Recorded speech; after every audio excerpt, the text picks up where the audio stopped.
On sait qu'il a été enterré ici, mais on ne sait pas où.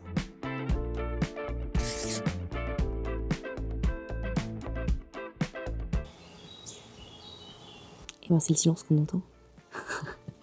Qu'on vient d'entendre là avec juste un petit oiseau. Et puis c'est toute cette histoire qu'on peut voir et qu'on peut lire sur les murs.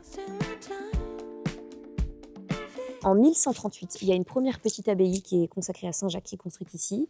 Et un peu plus tard, elle est confiée à l'ordre des Prémontrés. Ensuite, du 12e au 15e, c'est ce qu'on appelle l'époque d'âge d'or de l'abbaye. Donc il y a 12 chanoines qui vivent ici. Ensuite, à partir du 15e, l'abbaye souffre des guerres de religion. Donc elle est brûlée, elle est pillée. Jusqu'au 19e, où elle est rachetée par un homme qui s'appelle Bertrand Doux, qui va la transformer en grange et en lieu d'habitation. Et en fait, il va la sauver. Et c'est ça qui va permettre qu'elle arrive aujourd'hui jusqu'à nous.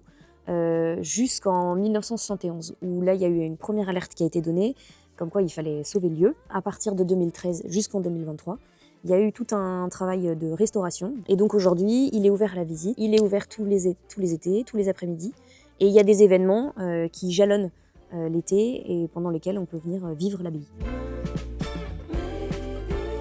Il y a une richesse ici avec la construction d'une chapelle à côté. Il y a de l'iconographie, il y a des peintures du 14e, il y a des petites peintures après en grisaille qui ont été ajoutées 17e. Et en même temps, il y a une nature dont on peut profiter quand on se promène. Il y a une vue qui est exceptionnelle, il y a un calme qui est exceptionnel.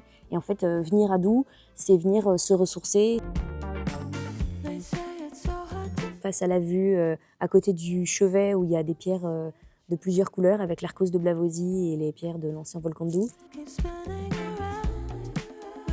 Il y a une petite histoire qui est drôle, c'est qu'en 1919, il y a l'évêque du Puy qui a été assassiné. En fait, il collectait un impôt qui était assez controversé. On sait qu'il a été enterré ici, mais on ne sait pas où. Si quelque part l'un d'entre vous retrouve la tombe de Robert Demain, on est preneur.